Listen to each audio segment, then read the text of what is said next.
Corona lockdown का जो side effect है उसमें बताया जा रहा है कि 52%, 52% तक नौकरियां जा सकती हैं। 2 हफ्तों में लगभग 5 करोड़ लोगों ने खो दी हैं नौकरियां। स्पाइस जेट ने भी बताया कि मार्च में 10% से 30% तक कटौती करेगी। दोस्तों, ये हर दिन की हेडलाइंस है और इन न्यूज़ की वजह से मतलब हर इंसान हर जगह एक ना सेंस ऑफ इनसिक्योरिटी टाइप की है। समझ में नहीं आ रहा कि आने वाले 2 साल के बाद क्या होगा, आने वाले 2 महीने 3 महीने के बाद क्या होने वाला है।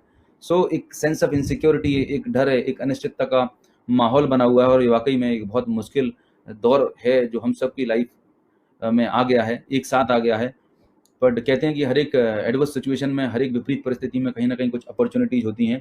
ये जो लॉकडाउन का साइड इफेक्ट है, लॉकडाउन की वजह से इतनी सारी जॉब जा रही हैं, ये तो बहुत मुश्किल दौर है और इस दौर से निकलने के लिए कहीं ना कहीं हमें सोचने की ज़रूरत है, हमें समझने की ज़रूरत है। आगे देखिएगा, ये कोरोना का जो इफेक्ट है मतलब इन सेक्टर्स में, अभी रिपोर्ट में एक देख रहा था तो बता रहा था कि इंडिया में लगभग 15 कंट्रीज को मतलब अरबों की चपत लगने वाली है। कौन कौन से सेक्टर अफेक्टेड होने वाले हैं? जो अनऑर्गेनाइज सेक्टर हैं, 10 से 15 करोड़ लोग जो अनऑर्गेनाइज सेक्टर में कॉन्ट्रैक्ट पे काम कर रहे हैं, वो बहुत अफेक्टिंग होगी। पूरी एविएशन इंडस्ट्री जो है यहाँ पे अफेक्ट होने वाली है। रिटेल सेक्टर, 4.5 करोड़ से ज़्यादा रिटेल सेक्टर में काम करने वाले लोग हैं और जितने भी मॉल्स हैं, हाइपर मार्केट हैं, वो बंद कर दिए गए हैं। तो जो लोगों को जो कैरियर था, जॉब था, वो बहुत मुश्किल में है। इंडिया में लगभग 50 लाख ड्राइवर हैं जो ओला उबर में काम करते हैं। राइट, अभी लॉकडाउन की वजह से लोग बाहर नहीं निकल पा रहे हैं, उनको बहुत बड़ा चैलेंज आ गया है। अस्थायी कर्मचारी, जो लोग मतलब कहीं परमानेंट जॉब नहीं कर रहे, टेम्प्रेरी जॉब एडॉक पे काम कर रहे होते हैं। Tourism and hotel industry, infra, real estate, कुल मिला के ओवरऑल देखा जाए तो बहुत सारी जो मेजर इंडस्ट्रीज थी उन पर बहुत बड़ा और गहरा इम्पैक्ट हुआ है इस पेंडेमिक का। सवाल ये पैदा होता है कि ये तो एक सिचुएशन थी जो एक साथ दुनिया में सभी लोगों के पास आई, पर इसके अलावा भी there are so many situations. इसके अलावा ऐसी बहुत सारी सिचुएशंस हैं जो हमारी लाइफ में कभी ना कभी आती है। हमारी ज़िंदगी जो है ना, life is full of uncertainties. हमारी लाइफ में अनिश्चितताएँ कभी भी हैं, भरी हुई अनिश्चितताएँ। आज तो हम देख पा रहे हैं कि कोरोना की वजह से एक चैलेंज आ गया, लेकिन एक चीज़ अपने आप से पूछिएगा आप, भगवान ना करे आज आप जो काम कर रहे हैं, जिस भी प्रोफ़ेशन में आप अगर जॉब करते हैं, आप ट्रेडिशनल बिज़नेस में हैं, आप जो भी कर रहे हैं, अगर आप काम करने लायक नहीं रहे, कुछ ऐसा चैलेंज आ गया जिससे आप अपने काम को में परफॉर्म नहीं कर पा रहे। आज की डेट में रिसेशन इतना स्ट्रांग है कि जो टॉप मैनेजमेंट पे, हायर मैनेजमेंट पर है और मिडिल मैनेजमेंट पर लोगों को निकाला जा रहा है, बिकॉज कंपनी को अपने आप को सर्वाइव करना है। कॉस्ट कटिंग पे काम किया जा रहा है। तो आज जिस जॉब को लेके हम और आप बहुत सिक्योर थे, सोच रहे थे कि मैं मैनेजर पोजीशन पर, मैं सीनियर पोजीशन पर पहुंच गया हूँ, दोस्त पता नहीं है कि अगले दिन आपको कौन सा लेटर मिलने आने वाला है। तो ये जो अनसर्टेनिटीज हैं लाइफ की, बड़े से बड़े कॉर्पोरेट, बड़ी से बड़ी कंपनियां जो हैं आज इस पोजीशन पर पहुंच चुकी हैं। तो पॉइंट ये है कि हमारी लाइफ में अनसर्टेनिटीज तो बहुत सारी हैं, चैलेंजेस तो बहुत सारे हैं, बट इनसे उबरने के लिए, इनसे निकलने के लिए हमारे पास कोई बैकअप प्लान है क्या? अभी एक रिपोर्ट बता रही है कि 2021 तक वर्ल्ड वाइड लगभग 10 में से 4 लोगों की नौकरियां चली जाएंगी ऑटोमेशन की वजह से। दोस्तों, आने वाला टाइम है ऑटोमेशन का, आर्टिफिशियल इंटेलिजेंस का, मशीन लर्निंग का। जो काम आज 10 लोग 50 लोग कर रहे हैं, वो काम एक मशीन एक क्लिक पे कर दिया करेगी।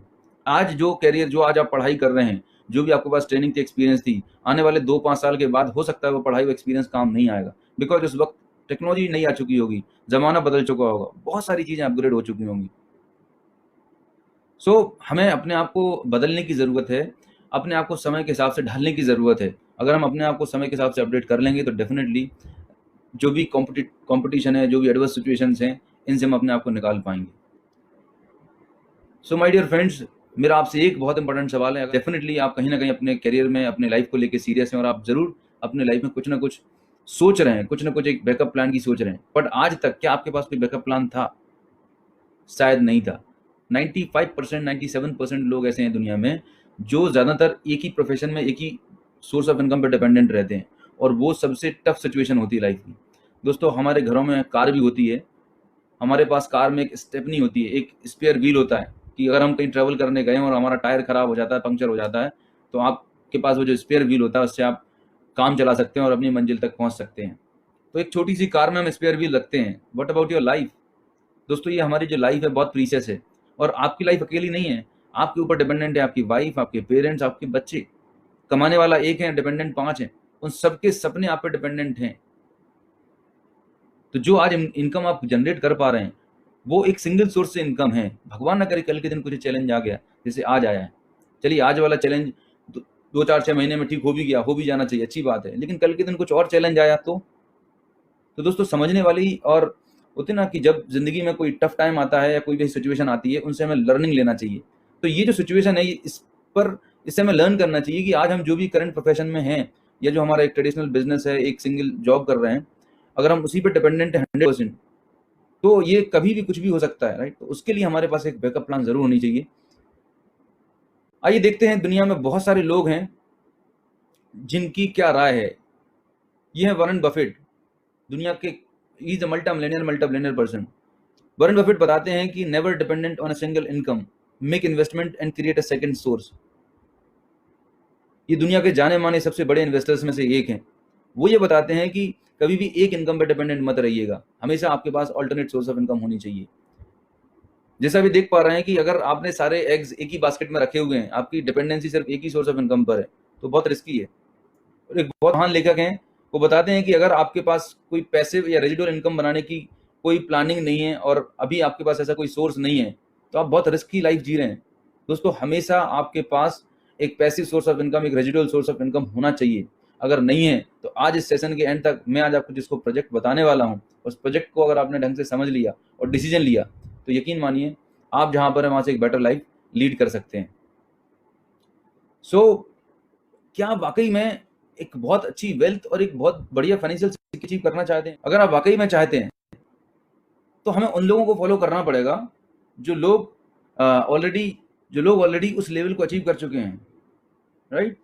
आपको उन लोगों को फॉलो करना होगा जो लोग ऑलरेडी उस चीज को अचीव कर चुके हैं।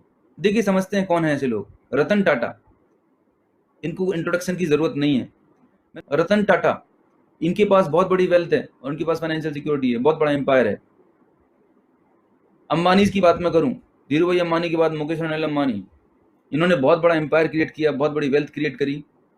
और बात कर रहा हूं मैं बिरला की। हिंदुस्तान में जब मैं छोटे से था और आज तक जब भी हम बात करते थे कि आदमी बनना है तो टाटा, बिरला, अंबानी की बात सुनते थे। मैंने वो तीनों एग्जाम्पल लिए हैं। ये वो एग्जाम्पल हैं जो हर छोटा से लेके बड़ा व्यक्ति हिंदुस्तान में जानता है। हमें जानते हैं कि बहुत बड़े उद्योगपति हैं, इनके पास बहुत बड़ी वेल्थ है। और कभी ये समझने का प्रयास किया कि ये इतने बड़े कैसे बने? दोस्तों जिंदगी में अगर सफल होना है, किसी भी क्षेत्र में अगर सफल होना है, तो आपको उस क्षेत्र के सबसे टॉप पर शीर्ष के व्यक्ति को आपको फॉलो कर लेना चाहिए। अगर आप क्रिकेट में सफल बनना चाहते हैं, क्रिकेट में अपना बहुत बढ़िया करियर बनाना चाहते हैं, तो आपको सचिन तेंदुलकर को फॉलो करना चाहिए, उनसे सीखना चाहिए, धोनी से सीखना चाहिए। अगर आप फिल्म इंडस्ट्री में या अगर आपको एक्टिंग में बहुत आगे जाना है, तो बच्चन साहब को आप फॉलो कर सकते हैं, उनसे सीख सकते हैं, ना कि पड़ोस के अपने दोस्त से, रिश्तेदार से, जिन्होंने जिंदगी में कुछ नहीं किया। प्रॉब्लम सिर्फ इतनी सी है कि दोस्त जब भी हम लाइफ में कुछ बड़ा और नया करने जाते हैं, तो हम अपने आसपास के लोगों से सलाह मशवरा करते हैं। हम उन लोगों से पूछते हैं 1 लाख रुपए कमाने की, जिन्होंने कभी 1 लाख रुपए नहीं कमाया, तो क्या लगता है वो आपको सही गाइडेंस दे पाएंगे?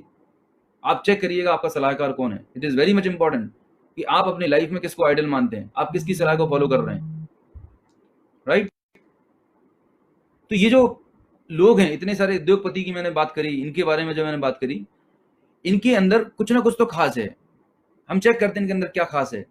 इन तीनों लोगों में, ये तीनों जो बिजनेसमैन के मैंने नाम बताए, टाटा, बिरलाज एंड अंबानी, ठीक है, इनमें एक चीज सबसे बड़ी कॉमन है, पता है क्या है?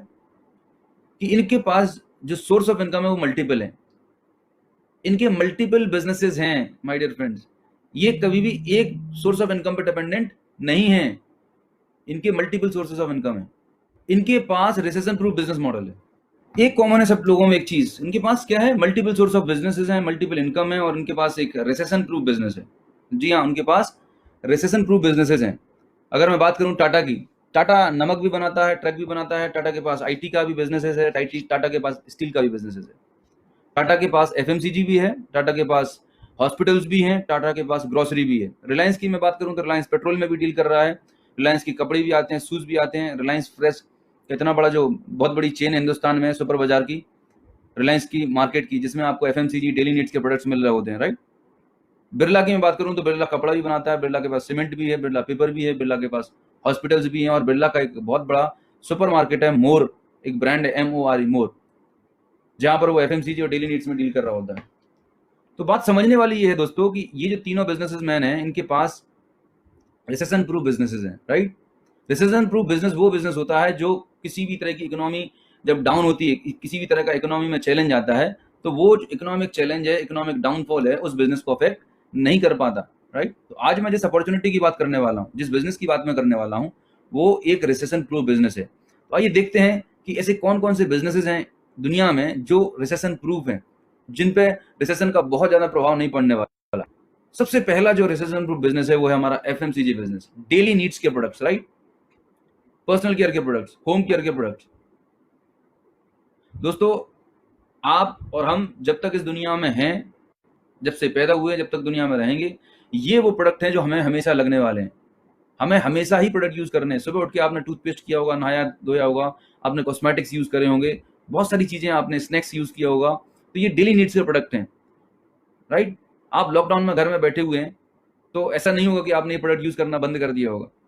आप जब जॉब पे जा रहे थे तब भी ये प्रोडक्ट यूज कर रहे थे, और लॉकडाउन खत्म हो जाएगा उसके बाद भी यूज करने वाले। तो ये वो इंडस्ट्री है जिस पर रिसेशन का फर्क नहीं पड़ने वाला। दूसरा, आप अभी घर पर होंगे तो आपके घर पे खाना बन रहा होगा, उसके लिए आपको ग्रोसरी की जरूरत पड़ने वाली है, मसाले चाहिए, आपको ग्रेन्स चाहिए। तो जब तक आप जिंदा हैं, जब तक आप इस दुनिया में हैं, तब तक आपको ग्रोसरी की जरूरत पड़ने वाली है। ये वो इंडस्ट्री है जिस पर रिसेशन का ज्यादा फर्क नहीं पड़ता, रिसेशन प्रूफ है। इसके बाद मैं बात करता हूँ एक और महत्वपूर्ण इंडस्ट्री जिसकी, जो है हेल्थ एंड वेलनेस। दोस्तों, जब तक इस दुनिया में इंसान है तब तक हम स्वस्थ रहेंगे, और हम अपने आप को फिट रखने के लिए तमाम सारे काम करने वाले हैं। हम अपने आप को हेल्दी और फिट रखने के लिए तमाम सारे काम करने वाले हैं। आइए चेक करते हैं कि कौन से बड़े बिजनेसमैन लोग हैं जो हेल्थ में डील करते हैं। टाटा का हॉस्पिटल्स है, टाटा का टाटा मेमोरियल हॉस्पिटल है मुंबई में, रिलायंस का हॉस्पिटल है मुंबई में, बिरला के पूरे हिंदुस्तान में बहुत सारे हॉस्पिटल्स हैं। दोस्तों समझिएगा, समझने का प्रयास ये करिएगा, दुनिया, हिंदुस्तान के जितने भी मल्टी मिलियनियर्स हैं, उन्होंने अपने बिजनेसेस को डाइवर्सिफाई कर रखा है, और उनके पास कुछ ऐसे कोर बिजनेसेस हैं जो रिसेशन प्रूफ हैं, जिनमें कभी डाउनफॉल नहीं आने वाला, जिनकी हमेशा रिक्वायरमेंट रहने वाली है। ठीक वैसे ही एक हेल्थ और वेलनेस एक ऐसा डोमेन है, एक ऐसा सेगमेंट है जो रिसेशन प्रूफ है। जब तक हम इस दुनिया में हैं तब तक हमें स्वास्थ्य की और अच्छी सेहत को मेंटेन करने के लिए अच्छे सप्लीमेंट्स की, अच्छी हेल्थ केयर सर्विसेज की जरूरत पड़ने वाली है। और मैं आपको बता रहा हूँ, वेलनेस जो है वो आने वाले जमाने का $1 ट्रिलियन इंडस्ट्री है। मिलियन भी नहीं, बिलियन भी नहीं, $1 ट्रिलियन इंडस्ट्री। ये वो इंडस्ट्री है, अगर आप इस इंडस्ट्रीज में बिजनेस करते हैं या करना चाह रहे हैं तो डेफिनेटली हमारा या आपका फ्यूचर बहुत ब्राइट है। अब सवाल ही पैदा होता है कि ये जो बिजनेसमैन लोग हैं, इनके पास तो पहले से बहुत बड़ा इंफ्रास्ट्रक्चर था, बहुत सारी फंडिंग थी, तो इन्होंने इतने बड़े बिजनेस स्टार्टेड कर लिए, राइट। अब एक आम इंसान के पास, हमारे आपके पास लाखों करोड़ रुपए नहीं है इन्वेस्टमेंट करने के लिए कि हम एक कोई नया बिजनेस स्टार्ट करें, राइट। तो गुड न्यूज ये है कि मैं आज आपको एक ऐसी अपॉर्चुनिटी के बारे में बताने वाला हूं जो it is just like plug and play. आपको प्रोडक्ट बनाने की झंझट नहीं है, आपको प्रोडक्ट डिस्ट्रीब्यूशन की हेडेक नहीं है, बैकएंड ऑपरेशंस की सारी कोई हेडेक नहीं है। एक कंपनी है, एक संस्था है जो सारा का सारा काम बैकएंड पर संभाल रही होती है। आपको सिर्फ इस अपॉर्चुनिटी को समझने की देर है, राइट। अब यहां पर यह बात तो प्रूव हो जाती है कि अगर आपको एक बहुत बड़ी वेल्थ क्रिएट करनी है और पैसे इनकम जनरेट करनी है, तो आपके पास दो चीजें जरूर होना चाहिए। सबसे पहली चीज, आपकी इनकम का डाइवर्सिफिकेशन होना चाहिए। दोस्तों, आज जो भी आप इनकम कमा रहे हैं, चाहे वो जॉब से कमा रहे हैं, चाहे ट्रेडिशनल बिजनेस से या प्रोफेशनल है, आपके पास शायद अगर एक सिंगल सोर्स ऑफ इनकम है, तो ये सही वक्त है आपकी इनकम को डाइवर्सिफाई करने का। ये सही वक्त है अपने लिए, अपनी फैमिली के बेटर फ्यूचर के लिए एक additional source of income create करने का, राइट। और दूसरा, एक कोई ऐसा बिजनेस करें, कोई ऐसा, देखिए बिजनेस तो बहुत सारे होते हैं। आप अगर आज जॉब कर रहे थे तो आपने एक दुकान खोल ली, राइट, पर वो दुकान तभी चलने वाली जब आप उसमें बैठेंगे। मैं एक ऐसे बिजनेस की बात कर रहा हूँ जो रिसेशन प्रूफ और पैसिव इन नेचर हो। मतलब एक बार अगर आपने एक सही तरीके से उस बिजनेस को बिल्ड कर दिया, उसके बाद अगर आप नहीं भी रहेंगे तो आपका बिजनेस ऑटो पायलट मोड में चलने वाला, आपकी प्रेजेंस की जरूरत ही नहीं है। यस,